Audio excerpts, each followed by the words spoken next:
সাইফের প্রথম স্ত্রীর নাম শুনেই কেন কেঁদেছিলেন মা শর্মিলা? বিচ্ছেদের ১৯ বছর পরে জানালেন অভিনেতা। সাইফ আলী খান নবাব বলেও পরিচিত মা শর্মিলা ঠাকুর সাম্প্রতিক দুজনের একসঙ্গে গিয়েছিলেন প্রযোজক এবং পরিচালক করণ জোহরের কফি উইথ করণ শোতে। আর সেখানে গিয়েই কথা ওঠে তার প্রথম স্ত্রী বলিউডের অভিনেত্রী অমৃতা সিং সম্পর্কে। তখনই তিনি শোনেন ওদের বিয়ের গল্প। বলিউডের অভিনেতা হিসাবে আত্মপ্রকাশ করার আগেই সংসার পেতেছিলেন সাইফ আলী খান। মাত্র ২১ বছর বয়সে অভিনেত্রী অমৃতাকে বিয়ে করেছিলেন সাইফ। সেই সময় অমৃতার বয়স ছিল ৩৩ বছর। ১৯৯১ সালে গাঁটছড়া বাঁধেন তারা। ২০০৪ সালে বিবাহ বিচ্ছেদ হয় অমৃতা এবং সাইফের।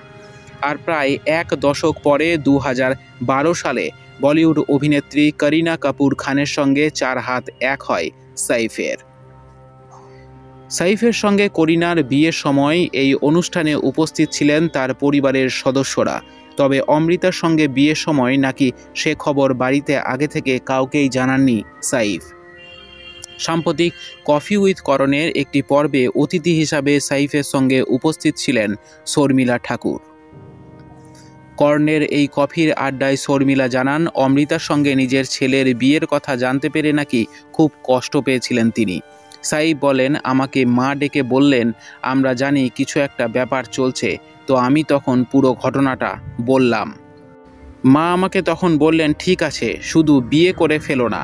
আমি তখন জানাই যে গতকালই আমি বিয়ে করে ফেলেছি। এই সময়ে স্মৃতিচারণা করে সাইফ জানান যে তার কথা শুনে নাকি চোখে জল এসে গিয়েছিল শর্মিলার। তার কথায়, আমি আগে অমৃতার সঙ্গে দেখা করেছিলাম, আমার ওকে ভালোও লেগেছিল। শর্মিলা তারপরে জানান তিনি বা সাইফের বাবা কখনো ভাবেননি যে ছেলে তাদের না জানিয়ে বিয়ে করে ফেলবে। ১৯৯১ সালে বিয়ের পর ২০০৪ সালে বিবাহ বিচ্ছেদের পথে হাঁটেন সাইফ অমৃতা।